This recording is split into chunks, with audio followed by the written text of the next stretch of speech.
Autour de pourquoi je soutiens Tshisekedi. Il ne faut pas me poser cette question pour la répondre au thé. Yo pose soutenir Moïse Katumbi, pas soutenir rien. Très bien. Il faut que ça va congolais que tant que on a ici on a 287 millions de dollars il y a peuple congolais. Au salaki na yango nini parce que Bukangalo nous alité. Non. Nous ne pouvons pas attendre ces années-là pour le être beaucoup bien faire mandat pour la constitution. Donc il y a un vrai pasteur à Congo et Bosso Eza Fachi. Berger les Bosso Ezaye, Nganga les Bosso Ezaye. Avant le parler de match faut que Ndaro Yende Nganga parce qu'il a le pouvoir ancestral reconnu par la constitution. Échec Yandeko Bumba na ville à Kinshasa, ezali échec ya IDPS. Bouton de Mingi, amis téléspectateurs habitués à Masolo à Congo Télévision, tout petit nombre de partout, vous avez l'édition spéciale parce que Botala qui a la plateforme Nyosu, qui a posé la Bisso, Mokolo Yalelo, jeudi en direct à Kinshasa, capitale école Congo démocratique. Après Kouta, Namikili à Libanda et à école Congo démocratique, à Zongia à Kinshasa, il y a Zaina Nyadali, autorité morale, topé président national, il y a parti politique Congo Mon Héritage, Mona Congo, président Yvon Moudadi, la biso na plateau spécial mon comme le potolo ba pena ba vérité émission le logo za la vérité parce que asala ki tomingi pour mona qui était ba communicateur ba secrétaire permanent naé ba secrétaire en charge de la communication ba zala ki au fouro moulin na ba plateau ba média pour na ko la banger de l'heure il y a 4 école Congo démocratique mais naé to la vérité moi moké to sola moi moké na matali bloc il y a opposition lelo ils ali autour il y a des Joseph Kabila Kabangé ba consultation za iko sala to sola moi moké matali pe sortie médiatique il y a moi na Martin Fayulu m'a dit au babélé ba bien ali sortie médiatique raté bélé ba benga ngo sortie médiatique moko za ko tambwisa ene ko tambwisa bo kabwani ya bayi kongomani to koso mo moke na mai matali remaniement oyo ba te bélé ba za ko zela départ ya flèche aller sans retour ko bana maman Julie Tetulu Katsumi na ba kitani na enyoso to koso la mai matali révision changement réforme constitutionnelle to koso la moto de cette émission to ya aussi c'est un kamotali vérité il y a social ya ba congolais est-ce que Congo mon héritage ça ko banza que actuellement peuple congolais a souffrir. Colis a passé, maï passe, banzela passe, transport passe, l'otili qui passe. Est-ce que Congo mon héritage a partager la vie de la population non soit Kabola. C'est pour une première la plateforme la biso ya Sikao et Masolo Congo Télévision tous à la moi na Congo Yvan Mundadi Mbote na yo soyez les bienvenus et bon retour na école na yo na Kinshasa na Congo démocratique après tourner monnaie au Djurosala en Europe. Mbote mingi ndeko mbote mingi na masolo ya Congo. Très bien. Et mbote mingi na ba congolais nyoso to. Surtout na bato bazolanda ngai, bazotala ngai balinga ngati. Très bien. Pourtant na banda koloba mingi mona bango ba kozwaka ba téléphone na bango ba okota ba message ba kotindelo ya ofinga. Et mbote mingi aussi na ba héritier nyoso to ya Congo mon héritage. Merci pour l'invitation. D'emblée ndenge nazokota permettre nga na koloba likambo moko peut-être au permettre. Allez-y. Je pense que les camions sont allés bandeli pesuka na yango. Moi na mboka Mike Mukeba ya koza na tendance na une obédience moko nangate. Je pense que ndeko wana aumeli mingi c'est un père de famille et comme tango batikaye bana nebe bana posana ye et loko nino ya mabeo ya sala ko leko bandeko mususu basala. Ils ont ba journaliste belé, ils appellent ba politique belé, ils appellent ba cadre ba parti politique belé o ba diffamant to ba vilipenda comme chef de l'état o kutu ba finga na ko finga baza na liberté mais moi na mboka na aumeli ça fait 2 ans où il a incarcéré peut-être jusque là bazo sambissé de son moto bazo sambissé de ce il faut batikaye. Je pense que Masolo ya Congo président de la République alandaka yango et ministre de la justice Constant Mutamba yango pour statuer sur Kayande Koyo banane bavandi bikolebele bazangi papa na bango. C'est un monsieur intelligent que j'estime beaucoup. Ah oui, quoi apporter un plus aussi na mboka na toute la gestion républicaine na mboka na biso. Merci pour la biscuit, amis téléspectateurs. Masolo Congo ezali média descend des cloches hein, Bokaki ndeko Timothée Lenoir alikaki lobi Bokaki ndeko France Kinana président il y a MNDP alikaki lobi na plateau Masolo Congo bapesaki l'autre ezali pe na Yvon Mundadi ou ezali bongo invité à Masolo Congo Mukomo. Alors avant tout côté en profondeur pour ni santé à héritier nyonso parti politique cher au à la disposition à ma compatriote congolais bien que tu as une absence na yo moi ba nongo ebele ba départ ba démission za ki mwamiki. Non, en fait Congo mon héritage est un parti où il est bien structuré. Très bien. et ça parti à mallette c'était parce que dans un siège na bango dans un document surtout l'état sengaka très bien et parti ça a bien structuré et tambousa magape dans certains bibeko parce que biso na Congo mon héritage toujours comme mutu to chaka mutu na centre cela veut dire quoi donc na slogan surtout le baka la patrie ou la mort très bien je pense que naïbi que départ vraiment ezalité bakada nyusu baza malamu Congo mon héritage se porte à merveille qui m'a ezali na kende ki na kuti bango à merveille que je salue aussi en passant le nouveau secrétaire général intérimaire très bien moi namboka to héritier John Mayele ainsi que na CGA Junior Kasongo CGA Patrick CGA Madame Claudia Kankou pe na bakada nyusu surtout ya parti politique. Je pense que Congo mon héritage et ça moko ya parti politique oyo pe ozana kati Congo ozana kati même Fayulu ana kata Congo mon héritage parce que Congo mon héritage eza héritage nzamba pesa biso et o ba koko na biso ba lega biso mutu moko botola biso Congo te toza ba héritier nous devons nous battre pour na Congo et soit est-ce que l'héritier Nyonso, si Babandi, na initiative au chef de l'État a lancé, il y a les changements de la constitution, topé réforme institutionnelle dans le Congo démocratique? En fait, tout le monde a dit que la constitution, nous devons bisoba congolais toujours massivement. Très bien. Je pense que notre constitution qui est rédigée dans Mboka Bapaya. Plusieurs personnes qui rédigées dans Kisangani. Non, ils ont rédigé dans Mboka Bapaya. Dans Mboka Bapaya, la bateau va rédiger la constitution Mboka Nabiso, bazalaka 21. Mais sur 21, ba Congo bani ba ramisato. Alors, tu vois que joie révito, tu vois la constitution mon côté ya bibamba, to ya nango, to komisango constitution Mboka Nabiso. Et ceux qui n'ont avancé plus musika pour na ko ebisa yote. Le président honoraire Wazalaka na Mboko. Alors baka était quand moi je me battais, je circulais partout pour na tout ça la révision conjoint surtout batika kangai bamusu bazaka na bistro bamusu bazaka na Europe nga na bundi pona changer makambe na katako. Je peux dire que non, c'est ma constitution. Un grand pays lokola Congo et ezala na constitution oyo Kabila bi non, c'est ma constitution. C'est que biso ba congolais to yibate. Nous devons to réviser demain, to changer constitution oyo et sa constitution moitié. Il y a des Belges, moitié d'Ambo. Il y a des Français, dans les pays moussous. Mais tous à la peine la constitution, autre que Tchana vitrine en boka, soit la position que consultant au débat non référendum et salamaki commission moko discipline Tchamaki en place, ba Congomani ba participer qui na mongongo na bango pour constitution et salama.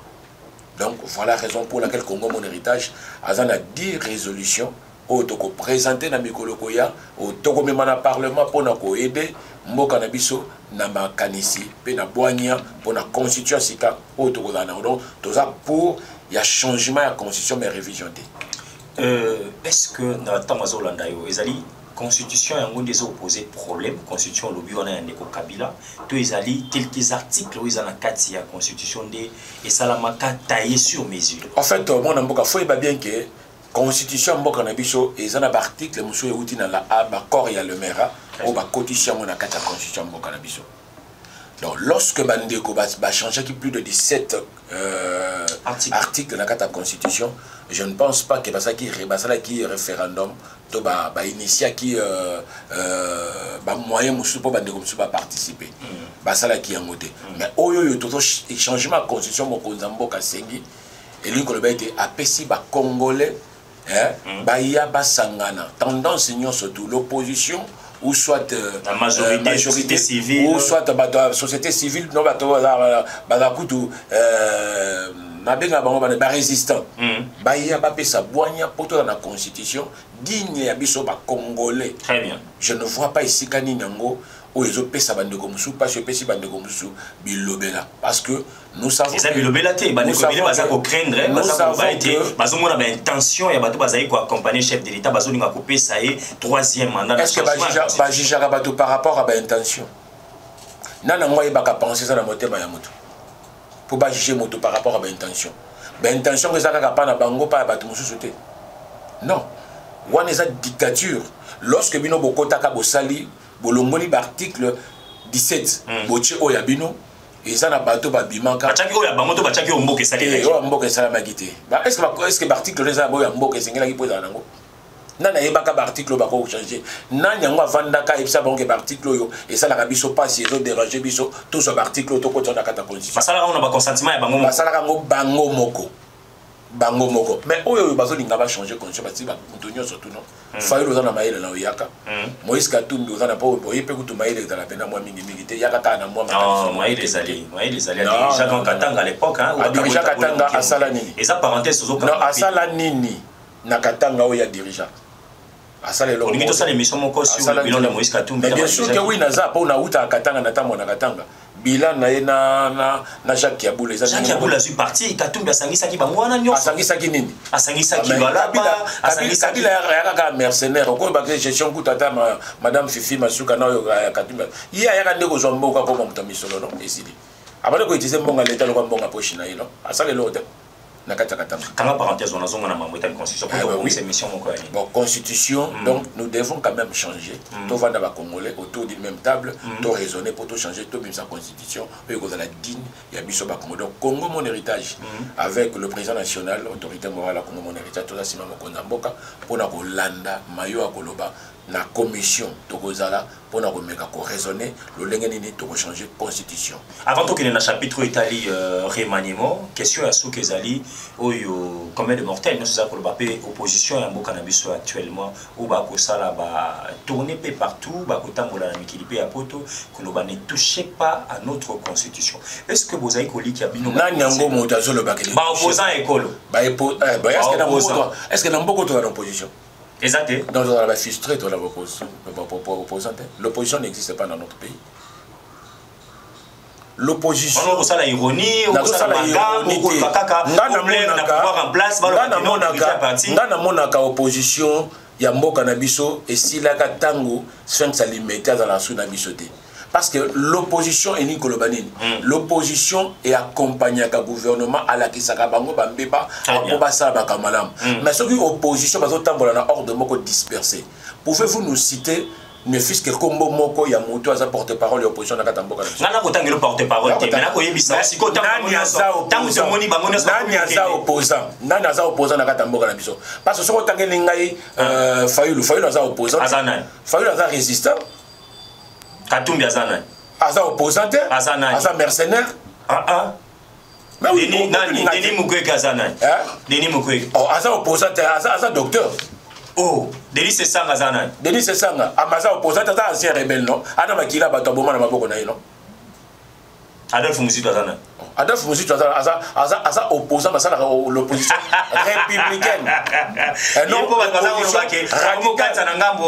Non, mais comment on a retourné à la combo Moussou? Comment on a retourné à la combo? Comment il s'appelle? Namoni Pako Sabatouné Maka. Ados Ndombasi azana. Ados Ndombasi. T'es n'avais pas si azana raté. Depuis qu'Ados Ndombasi a commencé à opposer dans la Katamboka. Azalaki adepte il a failli mais ça n'a pas marché.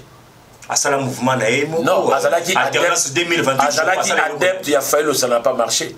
A commis adepte il y a Mokwenge ça n'a pas marché. A commis une opposition quand on a évité dans l'opposition. On a évité que non Azalaki chaîne moko intelligent.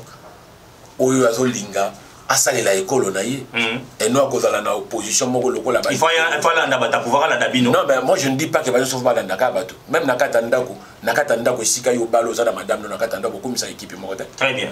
Et beaucoup ça équipe moko. Mais yo zo boya ba opposant au liba mo so ba ya ba na. Ba beta maboko ça. Bateau zo tangela ba kombo na moni opposanté. Bon, Ndeko Joseph Kabila Joseph Kabila kotikala ko comme opposanté parce que à Pircha déjà ça ba mandat na ya ça salango déjà. Yo mona wapi na kata monde mobimba eza na mikili ya poto eza na Afrika président wa sali ba mandat mi balé asilisi ba mandat mi balé aju bonus ba mandat supplémentaire mandat moko ayeko baksana 3 ans après a okoma en opposition to akoma résistant na kata mboka il est censé ya kozala vitrine to sage ya mboka po bato bakena ko puiser mayele pe bonya epada ye. Mais contrairement à bato na ba koloba retour à Joseph. Mais bato na ba yebite surtout ceux qui vont salir changement nous autres bato na ba yebite bato na ba yebite ko Kabila makamno se na le ministre bato na ba yebite batona ba yo lingo cha ba connaissance avec Chap ya bandeko Shadar ya bombe mina ko cha ngo mopati connaissance ba professeur d'université batona ba yebité na lingi na banda so permettre na lo batona ba yebité Joseph Kabila ba kolai de étiquette moko noble il y a sénateur à vie o ils la suppléantif té akoy kotika ya ngote po suppléant moko tika na place na ye ya ko vanda wana ezaka na ba option mibale o Joseph Kabila kozonga na mboka o ya liboso asali coup d'état abengani mokonza mboka amibimisi ye moko président de la République ya mibale abomi mokonza mboka tele ba lobike non nga Joseph Kabila nazongi na kata mboko po na pesaka motoloko lopango papa na ngana mama na nga batikela ka ngai buka lopango za papa na ngana epona bongisa ya na biloko na mibale akozonga mais ce qui est équivoque to lobito ke na tolo na 3e république to ke na 4e république changement conscient au bino Congo mon héritage vous soutenir mais bon monite ko koisa makamwana ya un mandat renouvelable nana yebisi bino ke article 220 to bino bobanga ke ba toucher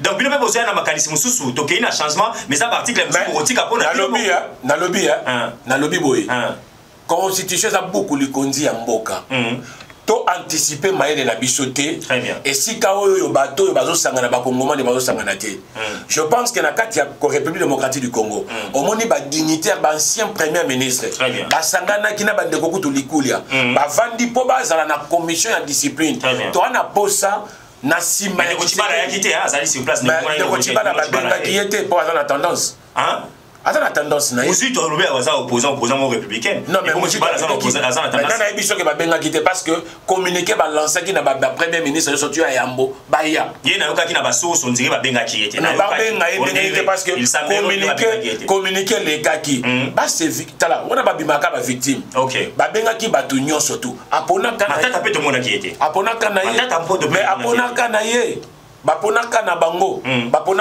ya libenga na bango ya poche na bango ya intérêt na bango mais intérêt ya mboka te je pense que le gouvernement en place doit travailler pour l'intérêt ya mboka gouvernement oui mais ça c'est la partie politique ba communicateur rebelle à Union Sacré bazala bazoya bazoba moi je ne suis pas un communicateur à Union Sacré yo za communicateur à Union Sacré ba communicateur ya Union Sacré o bazoleka gouvernement sali soni et ça peut peut-être l'air monsieur bazo comprendre te combat to beat il y a Union Sacrée. Très bien.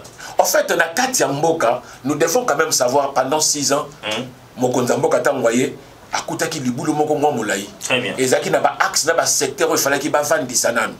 Et ça lokola papa. Moto alonaki bilanga banyoko. Alonaki bilanga ya mbala.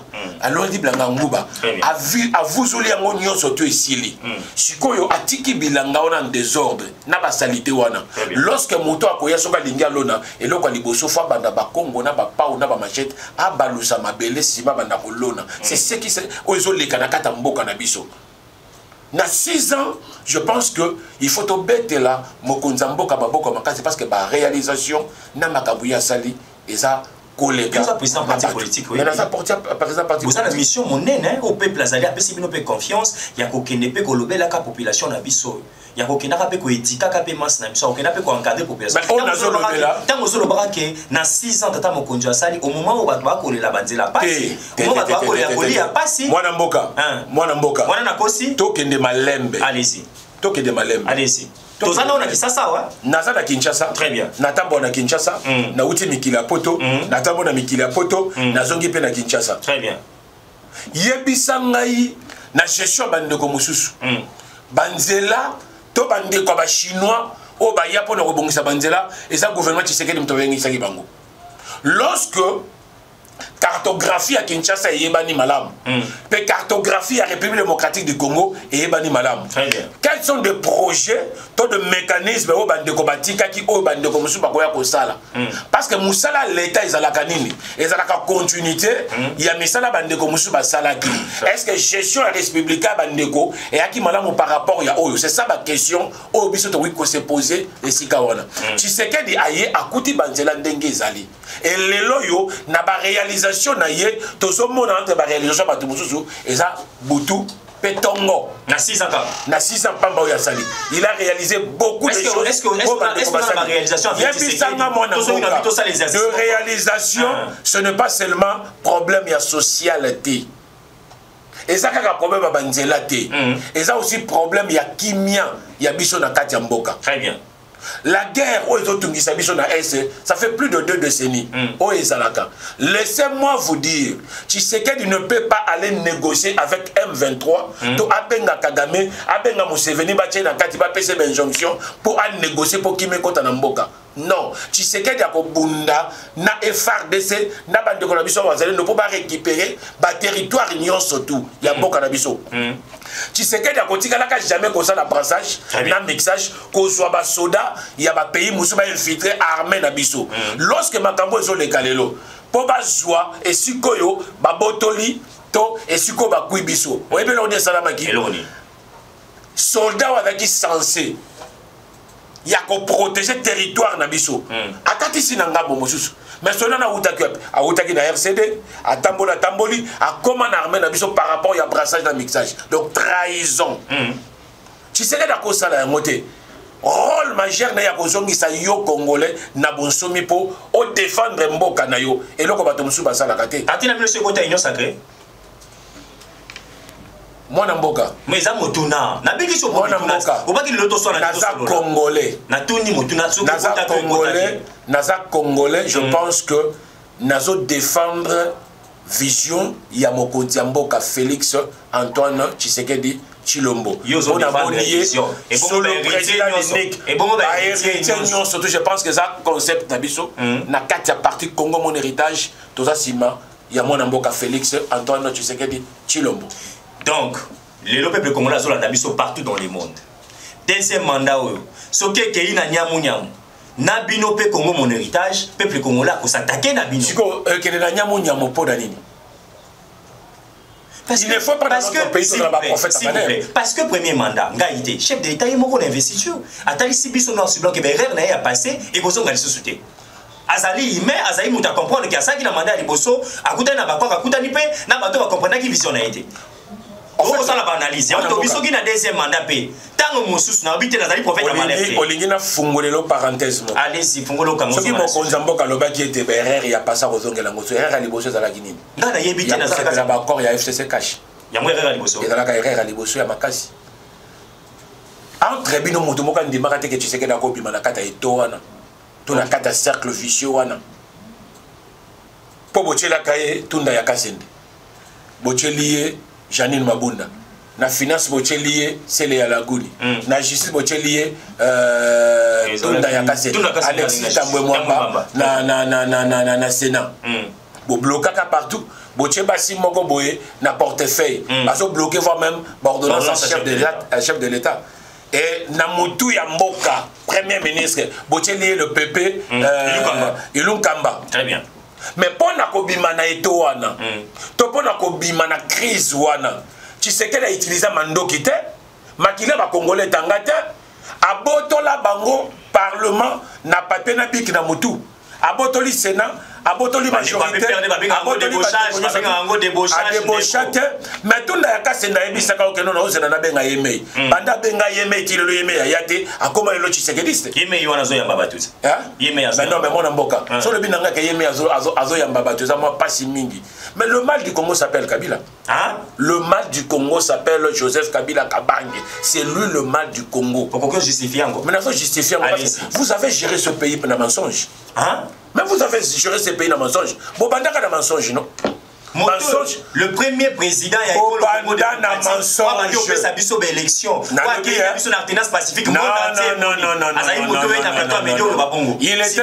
Il était censé de le faire. Parce qu'à Komaka Nasuka, pression oyoyo à l'époque, l'opposition IDPS Masala qui est qui censé Yakosa Lango pour Monaki Zouzou, issu Yakobi Melate. Mais vous avez géré ce pays dans mensonge.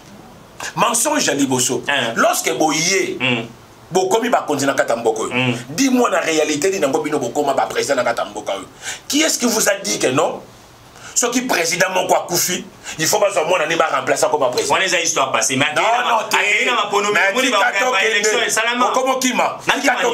la réalité, l'issue sur la Katamboka le Binini. Mon toi ça la coup d'état il n'aime pas comme président. Il y a ça la coup d'état comme président à Katamboka dans Soissoni. Dans le Lengeni. Il faut tous se poser quand même la question. Il faut tous se poser la question. Deuxièmement, lorsque vous avez un pouvoir, boye si soki boza mapasa bobotami na libumba mama moko bamapasa mais omona lipasa moko abotama na ye na manono lipasa mosusu abotama na province mosusu mpe bamapasa yango mpe baza mpe age moko te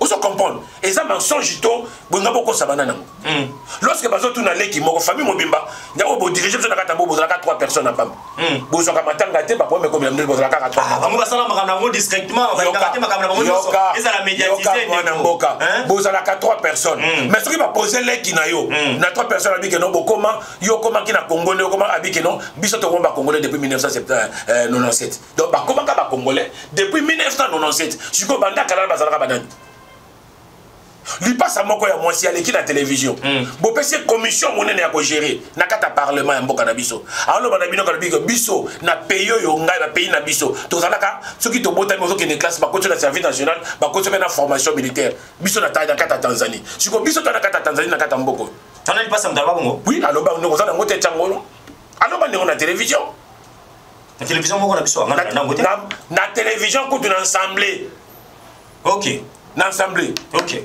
biso tokota service national na osala formation côté ya zalé laka non to ba congolais réflexion na ngana memengo mo musika bona allez-y et na ibike peut-être les mosusu temps ba to ba kota le luko kata parti na kata wa mais tango ebise biso ko botami na libumu wa mama otangi kombo wa mama maman na biso tel to botami tout ça papa passa na ye mais na sima miko tout ça ko j'aurais appris que maman na botana été oh na libumune atikala ko botana été na mwana te.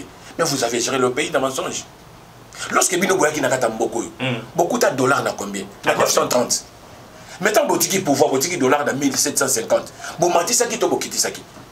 Boye na mbokoyo. Beaucoup d'inda kwa chambre na salon na chambre. Na 20 dollars. Bolongo na pouvoir, botiki inda kwa chambre na salon na 90 dollars. Bon, mati ça qui to bokiti ça qui. Boye na mbokoyo. Tango sala boyebi ke bango ba kusala opé rappel hein. Bango petang batiki bino. Bino na 6 ans on komi combien? Té, pour bango ba kasalo baza spécial. Nazo rappeler bango parce que année nane za simic nango. Mais nous on va faire dans zoloba. Vous comprenez? Boye na kata mbokoyo. Beaucoup ti on a 37 bateaux. Très bien. Oyo ils ont navigué pour na sunga population République démocratique du Congo. Bobomi on a botiki ya kokufa ta bateau bon côté. Boteki ba bateau nyo surtout. Boye na kata mboka botiki bokuti Air Zaïre. Oyo komaki lac. Na ba jeune ngo zo décoller. Bobomi lac. Pour na kosala Congo Airways. Oyo ezaki na licence mboka te pour la kaboya kinango. Boye na ba vieux ba norit nenga peta. Boye na ba vieux moko o bino moko ba actionnaire 5 personnes. Beaucoup de la carte mboko ba congolais ba liaka ba produit première nécessité tozaki na ba orgaman oyo yebi na carte mboko bobo mengo pona kosala égal ya mwati na yo tangu yo zo ko lebaki port matadi lebaki port a boma il faut boboma yango bosala rapport moko fictif moko ya Zoé moko ya Kabila pona mboka oyo ozo comprendre oyo na carte mboko kuti bana na biso ba mikota donc na biso tozoke notala ba zèbre toke tala ba léopard toke tala ba dendo obomizo otiki ngota na soso mboka ya pamba te même museleke ta mutu rouge o asala ka ok kosala kinga kati po futa 45 dollars po to na kotala basoso mboka na ba miselegete na bono pourquoi tu comprends na kata Kinshasa te dis-moi na kata République démocratique Congo na Kinshasa to kanisa Kabila na nyelo ya sélection atika biso entreprise atongela biso ni siko boniko ba kenu ni bosala ki malamu na gestionner bosala biso makadam nini boulevard triomphal et banda wapi suka wapi botikela bisoni bokenda bosala révolution bokenda bosala biso bokenda bosala biso makele na bandondo bokofungola station ya makobe bosala mo déjà botikanga ata bouger pa epela kuna te bosala kanini stade municipal mo sikoyo eloko nini ngo biso ba congolais toko kanisa Kabila na kata mboka abanda kopesa biso ba élection eloko toko kanisa Kabila makasi na kata mboka ezaka ka batiweri merci. Te matiwe fona tanga kombo fona tanga kombo ozaka souci de kono journaliste te Frank Ngike wa kufana mo sina bana ndako ozana souci ya jeune ozala kana makasité Rosi Mukendi le loi ko ozala pas a sungi mboka na biso Arma Tungula kenda Thérèse Kapanga la kenda parce Canada mirte ya na siège ya UDPS ba koti ba bomi ba père de famille bana ba tika ba kofele bon chez Biasco besoin sachez bolatse na kata mutu le lobana na ba comment na passe na poto ba ko exilé c'est ça le problème je cherche malambino bosala nous on sortait ba no beta biso ça bout portant sur okozonga na kata mboko pona leçon européenne sa biso tabu yo kana mboko za na kombo na ono ya commanda ipo okoma Kabila Joseph Kabila kabanga na kombo na ndenge ni nango soki oza congolais de père et de mère et la biso si oyebisaka tous les rebelles oyo lelo bazosala baocréer désolation oyo bazoboma bandeko na biso baza badepte nani ya Tshisekedi badepte na ye non akozonga na mboko mpo akopesa biso leson donc yo lingi ozala bato oza parmi bato bazolobaki AFC nsima nango mpe ezali ndeko kabila mais natuni yo barebele nyonso tu oyo bazocréer désolation na mboka na biso bazoviole bazoboma baosala mabe badepte nani tanga bakombo na bango bautapi bauta pa moto ozotanga kombo wana moto wapi nga na pose o question nanga aza moto nani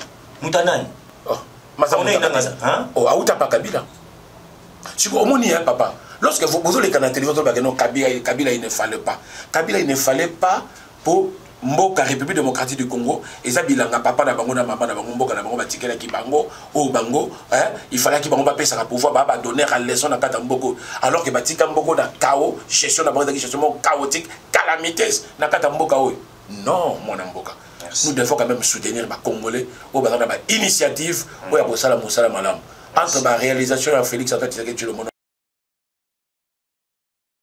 Très bien, amis téléspectateurs, président Yvon Mundadi abimisi ba cartouche belé talakaka esayi mikolope belé à l'égard qui va plateau à la télévision ti et sengela qui a abimisa à se sentir à l'aise dès que le baka na ba émission na biso à propos Teni a invité et engagé à Kakabaro. Nous faisons notre travail de poser nos questions et il va s'assumer tant qu'acteur politique. Il y a ndima ba propos non ça ko bimisa parce que les acteurs politiques azali ba propos ba bimisa les gars ya mokonza mboka ba joa moi ouais o bango ba ka bimisa ba engagé pe ba mo o iza o bazata na et engagé pe ka o bazata na maîtrise na yangote mwana mboka Congo manu ako vanda sima na ye c'est kayebi Congo te Congo eza na phase ya bobima ko bima na kibombo mais oui que votre tradition na 4 ans je crois 3 ans mon frère moi je ne refuse pas.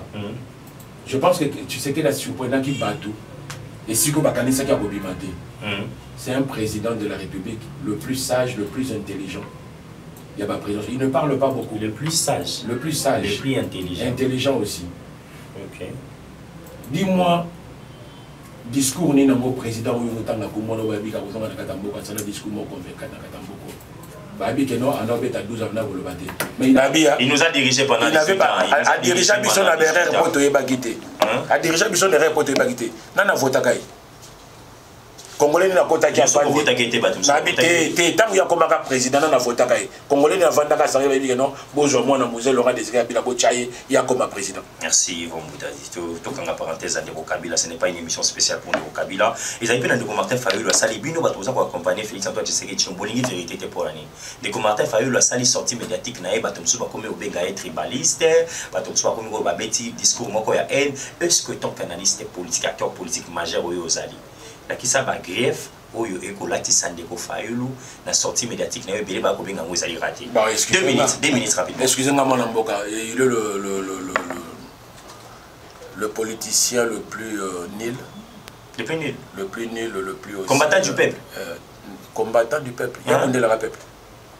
Abondé la peuple la neni. Martin Fayulu. Abondé la peuple la neni. Ndeko ngana za combattant à première heure. Au bout Fayulu. Fayulu akutanga na santé était en wayaka. Entre Yena Félix na salaka pas vers l'autre pour nos intelligence. Mais Martin Fayulu mutayaka na santé non. Pour nos intelligence non. Malbaka yaka papa Etienne. Mais kasezaka na santé non. Pour nos intelligence. Yebisanga siko tant petit le sans alimenter tu sais que dans pesa biso pour ndenge nini ya ko gérer mboka ndenge nini ya ko sala opposition ndenge nini ya ko pouvoir. Martin Fayulu salaka école buissonnière. Akimaka pour makambo ba matière ebele tu sais que dans joie azana ngote. Voilà la raison pour laquelle il y a la garde enquête na haine na biloba loba na insulte na benji. Sorti les biloba loba pas ça. Mais sorti on les a sortis moko raté 3 sorties mais les raté. Lorsque un président on se prétend le président il y a plateforme la moka président aussi a décidé alors le bague Félix azo zo bandeko na ye na Kasai na Mbujima na Kananga ao mema bango na Kinshasa ao tinda bango na Lubumbashi pour passer la bloc contre l'opposition. Et ça discours à malam. Tu nous ramènes dans le séparatisme, tu nous ramènes dans le népotisme, tu nous ramènes dans le tribalisme. Est-ce que n'a qu'à partir à Martin Fayulu, Balou Babazate, de vos qui t'ont nayebi moko pe auchoko ta jumping kalola pe muluba na le but des fausses qui toka zanani bongo siko Lexus le gala tambola na rana Borgine bongo siko Prince Penga na Borgine ya ka saite siko batu nyonso to balinga ka Martin Fayulu bazaka batu ba Congo na bangala na basweli baluba bazate comment comme mabiso na pas discours moko ya député moko atambola makolongula bakangunza de ngunza lo bakawana ya kotinda batu ba se liguer contre Kolomoko to comme na makambo le kaka na katanga na tango akala non soko ozangi likambo koloba soko za na haine ya mokonzi ya mboka mais tu as affaire avec un individu un nom et Kolobo bimba ya baluba. Très bien. Là tu pousses le gens yako citer maintenant haine ethnique. Ce n'est pas possible dans niveau naïe. Donc voilà la raison pour laquelle que non, c'est l'opposant le plus nul. Donc à la Kissibiso, s'il faillit l'opposant le plus nul. Kabila qui vous refusez qui n'est pas. Non, Kabila comme un porte-parole de l'opposition, parce que Azan étiquette n'est pas sénateur. Donc Félix Tshisekedi face de lui, il n'y a pas. Non mais dans mon opposant. Peut-être que dans la mouton sur l'opposition moko républicain comme ma bateau ma réflexion c'est Adolphe Mouzitou. Très bien, merci beaucoup. Oui, mais c'est vrai que non, cette coup n'est pas opposant. OK. Ah, mais cette coup n'a pas tailleur non. Hein? Attends tailleur. Biso levé dans nga tailleur. Na histoire politique ça cette coup na sala ni na tamboko. Avant de Kabila mbana yi. Aïna politique à parasite. Tout ça va passer mais pourquoi on va passer à parasite. À parasite. Sur le bisinga que Mike Mukebe est opposant là, j'ai pas accepté. Mais quoi bisanga te que non, cette coup na opposant, ça parasite non. À noter Kabila mbana za commerçant. À son na commerce, ça est la politique pour te ouvrir nango. Est-ce que cette coup na ça tambola na ba patoga? Azaka na sacha ya mai na poche. Atamona ba manteka. Na bleba. Akimamba là na se ba bete da masasi. Ayebi yango elo ka moke kaka basimbi etala biso bato sala basimo bakanga biso to bimakate. Merci à Penalanda qui a en commémoration à musée Laurent Désiré Kabila bon maman Olive Lembe Kabila FC biso mboka na biso pe démocratie wa tozo to sala bango ba baka démocratie hein mo démocratie bango ba yebaka ngo bino ko ko ngao pekisa bato elo basoli démocratie bango ba yebaka yango ba yebaki te ah mais soka yebaki démocratie mo ba na ko sala ba a ko gérer pays nga gérer ya sala ki politique te mo ba ina za ki politique moi c'est ça sala politique te maman li ba sala politique ah mais ba sortie médiatique na ba sortie médiatique ni alors on compte ça ce qui a Asbel ce qui fondation Asbel ni initiative plus initiative plus c'est bien le bilobiat bana no sala ba sortie médiatique tant que tout n'a pas de non kata bino aliaka na poche moma ah les chabot ya mobile nanga te ma politique te bobo ça na réussite politique ah bon ça ni nana lia na poche mobile nani mobile nanga yeda ye ça qui ba rappel donc mbongo mobile na ye ya poche na ye ya ndako na bango nde bato wana lia na bango kanga parenthèse pardon petit cadeau Kabila Fanda sénateur à via Fanda na ye Fanda atanga bakela sineto sala émission pédagogique to yeloba réalisation réalisation et bien surtout pendant 18 ans na manono et si fief électoral il y a musée Laurent Désiré Kabila et quand les aga mandala là non il y a ça ba battre ba la chose que kolo Tshisekedi da tongeli bango na manon école moderne non et ça là yoti okolo komi na mukuna ajo otikala ko mona aéroport moko ki sanganya aéroport o eleki kuta ba aéroport monsieur Afrique to fandi ba ne beli na Congo central même na kina ki na nini na Mwanda ba fe ba ne ko kita nzela malonge ezalaki o fandi na kata boka batika stade d'hiver na état moko de vraiment non na mboka oyo ba musicien na biso o nyonso ba bena beta musique bakenda kana pototi botika na biso salle mythique non studio Mama Ngebi et contenant combien de personnes et le aussi centre culturel et contenant combien de personnes botiki a besoin de pouvoir botiki Mama Yemo botiki a congloméré à banya ou na bampuku et si ka salité tana ne ba musicien lo ka valeur botiki na biso lo ka malonga botiki na biso ka brassage na mixage. Très bien, tout ce qui sort rapidement parce que télévision est on va faire une notification dans 2 minutes rapidement tout kabolata 1 minute des sujets dans Zangwawa likambo Italie remaniement vous avez muto iko accompagner yo na ba héritier sur vision tata mokonzi ekolo mais bato ba ko senga ta fait Tshisekedi aller sans retour ko bana maman j'ai dit ti na bakita nyonso parce que balakisi pena échec grave en fait moi na mboka. Je pense que maman j'ai dit Tsumino na j'ai tango lokola mona mboka sama lokonda zo kité. Est-ce que maman Tsumino depuis à Juki Bokonda ko kisi une année. Ba ko faire le rabat dans 3 mois 6 mois. Ba moi ça est ici. Et là qui premier ba ko kisi 6 mois. Mais maman j'ai dit Tsumino fa a étudié non. ba axe na ba secteur et sikani ba kokota. Très bien. Je pense que l'ok aliboso makasi économie en mbok evanda kasui pour stabiliser monnaie. Je pense que côté stabiliser monnaie va réussir déjà. Bati que la bango basala musala to za la précédente. Donc vraiment mais ça la dit. Bati que la bango basala musala. Et ça na kati ya ba ministre ya gouvernement soumino. Bon va se démarquer. Ba msupe pas se démarquer. Moi je vais vous citer au moins 3 ou 4. On va se démarquer. Et tout le temps on va se démarquer. On va se démarquer. Yo ça pression parti. Vous n'allez quitter on va se démarquer. Balo ba hoté na ça chaler. Na zo bandana na bateau pas se démarquer. Allez-y. Je pense que Doudou va se démarquer. Bien que ba on départ na. Je pense que ministre ya mine, ya Snell, Luamba. Un ministre ressources hydrauliques. Mine va doyer ressources hydrauliques te dit Luamba. Te dit Luamba. À se démarquer. Je pense que ministre autokanisa qui loko la kutu ya sport et loisirs. À se démarquer. À se démarquer. Donc, na cité on a mis ça touana. Je pense que ba cette moussa là ba malamu non. Très bien. Ba on va sanitaire ba ça droit au qualité. Ba ils vont mundadi ba Moïse ba ko taté. Je vous dis que et ça là so olobi nanga likambo très important. Très bien. Moi na mboka moko ko samba lakaki. Ba to biloko ko kita. Malaki ba on a bonne année. Pour biloko kita, il faut pas ça l'étude de faisabilité. Très bien. Ba kota sur le terrain. Ba iba axe ni nango ba ko toucher de façon que biloko kita. Ba stabiliser monnaie. Je pense que ça musala o ya sali à côté. Dis-moi mon mboka. Vous ne verrez, vous constatez que Nakata Kinshasa, bah travaux sur sa bamouté, je comprends si pour bazo pour ça banzela nyoso tout. Maman oya kena kosomba, bazo sala bétonnage. Auto tambola, on peut ça na caméra na yo, na yes ça fait plus ou moins 9 jours. Na Kinshasa on tambola banzela. Tout bimi bazo bambate, bazo sala ba bétonnage, bazo sala ba caniveau ici bazo sala. Papa, na lingi tolo ba na munokote. Na sengi lelo ba kongomani bayoka. Na koya kozwa cameraman na yo. Très bien. To kende na ye, to bandota la misala oyezo ko sala. Ngape na la kibino, o bazo bambana gotonte, o bazo cha beton ba kotonga yasika.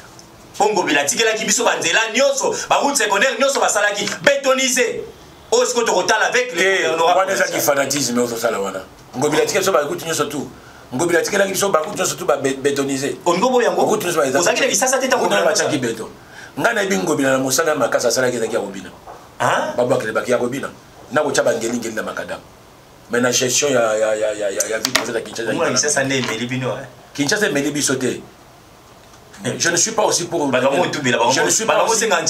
ne suis pas pour Daniel Bumba. Et là on a porté Daniel Bumba na ebisaye ba slogan oyo Kinshasa et Bonga toi na posa na ngote. Toi na posa Kinshasa il faut bonga. Prouvez biso de quoi vous êtes capable. Merci. Président Yvan Mounda dit aussi, c'est dans la 30 secondes, il y a rubrique n'a pas de détails. Et ça, ma question, oui, Tobomba ka surprise, et puis, il y a sous question, oui, mon retour de cette émission. Détails, ils ont ma question. Ah, ils ont tic-tac. Anthony Montoun, on peut se répondre. Réponse, ils ont tous les qui, ils ont libre, ils ont parqué. Même maintenant, on parqué, bah, ça va acte, si vous pouvez répondre. Donc, la rubrique n'a non, mais bien sûr que oui. Très bien. Autour de cette émission, Yepsi Bissou était. 6 ans, Félix Tshisekedi est allé très positif. L'action est belle. Vrai ou faux? Vrai. Très bien. Autour de cette émission, Yepsi Bissou était 18 ans Kabila, 20 ans, machin. Il y a brassage, un mixage. Vrai ou faux? Vrai. Autour de cette émission, Yepsi Bissou était Maman Olivlembe Kabila, côté politique depuis Kala. Vrai ou faux? Mais c'est vrai. Autour de cette émission, Yepsi Bissou était aux alliés qu'au Sénat, chef d'État, a gardé le gouvernement, j'ai dit Toulou Katsumino. Non, mais on a le bien voté. On a le bien. Oui. Il y a quelques ministres dans le se démarquer des faux ballons. Faux ballons. Oui. Très bien. Vos photos de cette émission, Yepsi Bissou était Félix Tshisekedi Azali, meilleur président, sage et intelligent. Mais vrai. Il y a Afrique de RDC. Oh. Là-bas, président, tout dans la bango, il y a Bissou, commandant Joseph Kassavou. L'Afrique a posé à la 40e. Mais pourquoi vous avez confié la tâche en Afrique, ceux qui ont tellement nié le haut de comme ça, non, sur blanc, et le comme ça, et le comme on a fait le rapport à la vérité. Le mandat Félix Tshisekedi aux autres, à la voix du Boussou et les Kaki. Et le comme on y va, on a des mandat Félix Tshisekedi à Sala qui a monté. Le mandat et les Kaki a dit Boussou. Et le comme on a reproché qu'il y a un mandat de la Boussou qui est casting. Casting, c'est la madame Mengi. Casting, ou à Boussou qui est madame Mengi. Et plusieurs, il y a Batou. Ma répondant qui était dans la vision. na mandat ya mibale ya Félix Tshisekedi eloko nini priorité au Yvon Munda dozozela pour la population la population alia amela ba salaire à bateau et côté na ba poche à bateau mais ba foot à ba congolais. Cela veut dire qu'on a axe social. Il faut tout travailler sur yango parce que ça mon corps ya où ils ont sa passer siko. Na mandat Félix Tshisekedi sali à liboso vona Kinshasa monsieur Silia. Tangela ba kinois et kinois zo tala biso l'école mibale na mandat Félix Tshisekedi kwa tongi na Kinshasa. Non autant que l'école mibale, non autant que l'école ebele. Na Kinshasa. Ebele. OK, ya liboso. Na kotangelo l'école ebele. Na Kinshasa. Ba réalisation sur aka na biloko mibale te. OK, ata 10. Na bi na ba réalisation saka l'école mibale te. Comportable sur yo botami na kati ya Kinshasa, oyebaka mokengeli ndengeni. Tala mokengeli batongi. Batongi est-ce que ba bâtiment les alaka? OK, école mibale. Toke na centre mopesa ki kombo ya mama CC. Na limité. Centre mopesa 16e rue. Kota na kati otala ne komi. Oyebisenga mibale na biso mibale. Merci monsieur Sili. Maloba suka na batali biso. Na pesi ba kongomani mbote mingi. Na sepeli ndenge bolandi biso. Très bien. Basi nange zali depuis na zongi na osala ba mission na zala ba menace trop na téléphone. Biso kutu mtu ana pouvoir ba to menace ka batuté. Mais bandeko mususu ba ombaleka ka ba ville panda ka ba difama ka ba loba ka de n'importe quoi na ba to mazana mot. Ba information mo ba na moté. Mais ngai na téléphone na ngai bazo benga ba numéro masqué bazo menacer ngai ozolo ba intouchable na mboko za na rati. Très bien. Intouchable na mboko za na rati. Ce qui bino bozala ka former en bloc pour na ko rejeter makambo biso pe tokozongi c'est la bino. Très bien. O bino bolobaka droit de réponse photo a kozonga.